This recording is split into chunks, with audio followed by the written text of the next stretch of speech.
Hello, so this video is going to be the trach suctioning video. So for this procedure, the first thing before I even enter the patient's room is I'm going to be checking the patient's EHR and MARD. I make sure I have the right patient. Mrs. Durbin, date of birth is January 17, 1930. I'm also looking at the information to see her allergies. She's allergic to strawberries and bees, and she has no known drug allergies. In addition, I'm also looking, I see that there is a prescriber order for trach care and trach suctioning. So in this video, we will be doing the trach suctioning. Okay, so now before I enter the patient's room, I'm going to gather all my supplies and make sure that I have all the equipment that I need. This is my sterile kit I have here. This it's supposed to be closed, but due to technical reasons, I had to. It got open, but it's supposed to be a sterile kit, and it's supposed to stay sterile. It's not open, so just picture. Please try to picture that. And I have my monkey Curious George as my patient. Okay, so now that I have all my equipment, I'm going to be entering the patient's room. So now I enter the patient's room. I do proper hand hygiene, and I introduce myself. Hello, my name is Justin. I'm going to be your nurse for today. Before we start, can I just do 2 patient identification indicators? Could you tell me your name and date of birth? Great. So a patient told me her name and date of birth, so now I know I'm with the right patient. So I'm going to, before we start, I just want to let you know that the room is private and that the room is safe. Now I'm going to explain the procedure that I'm doing for the patient, which is a trach suctioning. The purpose of this is to clean out any secretions and mucus that might be stuck inside the trach. And from there, the purpose of this is to make sure you have proper breathing, proper breath sounds, and there's no issues with that.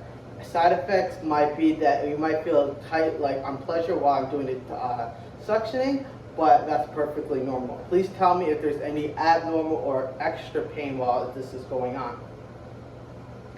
Now that we have that clear and the patient understands this, I can now assess the patient. So the first thing I'm going to do is by taking her vital signs. I have taken her vital signs and I have generated that her temperature is 101.4 degrees, her respiration is 22, her pulse is 72, blood pressure is 128/88, and her oxygen saturation level is 92%. Okay, so now that I have that, I'm going to be using my stethoscope, and I'm going to be auscultating to listen to her heart sounds. Her breath sounds. Okay.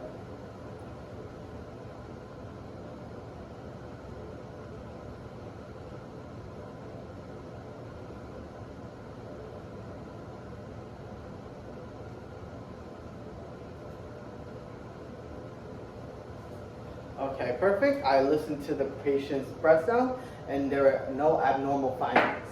Perfect. So now we could start the care. So the first thing I'm going to do is make sure that the patient's side rail is up, and I'm going to elevate the bed to a nice working position for myself. Okay, I made sure it's up now, working position for me. I'm also going to increase the head size, the headrail of the bed. I'm going to increase it to a semi-Fowler position. Now that I have done that, I am in a comfortable working position.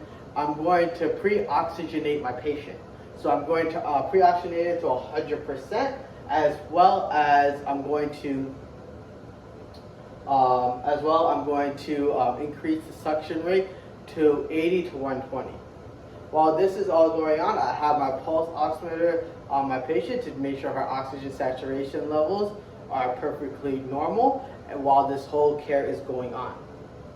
Now that I have done that, I'm going to be able to start the procedure. So the first thing I'm going to be doing is making sure I have a sterile environment, which I do. Now that this is my sterile environment, it's clean. I'm going to do proper hand hygiene. Okay? Now that I've done proper hand hygiene, I'm going to take my normal saline and I'm going to pour it into my cup that I have. So I'm going to be dumping my catheter in here. Okay, great.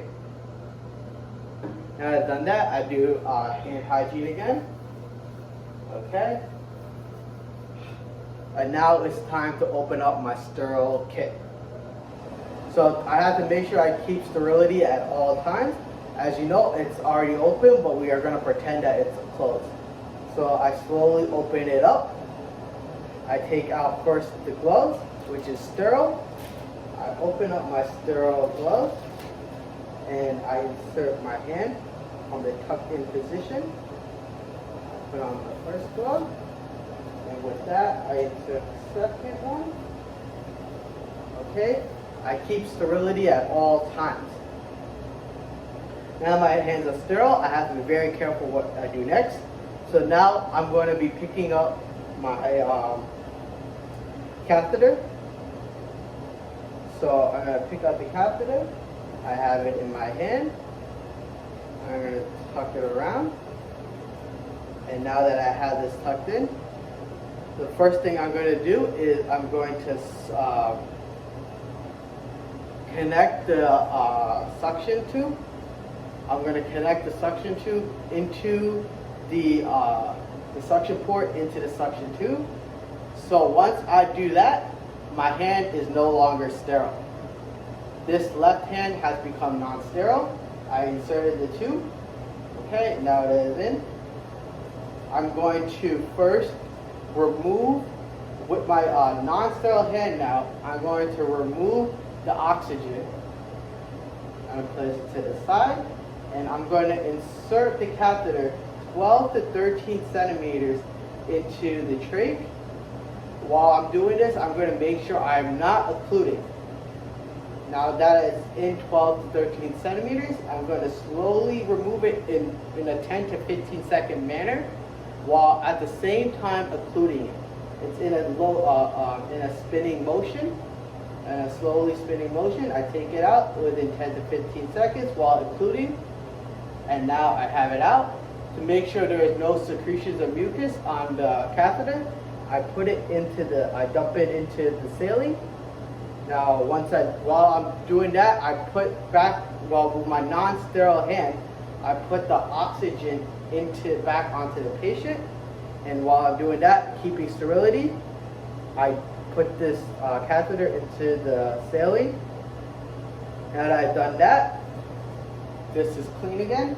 I use my non-sterile hand to remove the oxygen. I remove the oxygen and I insert the same process. I insert the catheter back in 12 to 13 centimeters.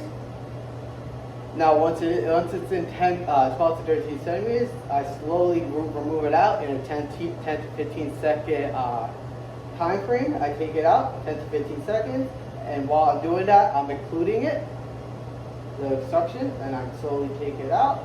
And now that I have it out, I put the oxygen back on the patient and I dump it into the saline. Once I've dumped it into the saline, I throw this out.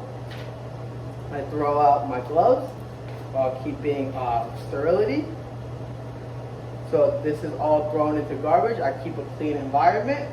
The oxygen is back on my patient. I have put back the oxygen level back to its normal rate, as well as the suction rate. I put it back at its normal rate. I next put the patient back into a comfortable position. I raise the side rail back up. I lower the patient's bed. I put back their headrest to their normal position. I assess the patient, make sure the patient is doing okay. I give the patient her call bell to make sure if she has any problems, she can please press the call bell and I'll come right to her. All this information I have done, this trach suctioning, I'll be transferring this into an electronic health record to be documented. And that is trach suction.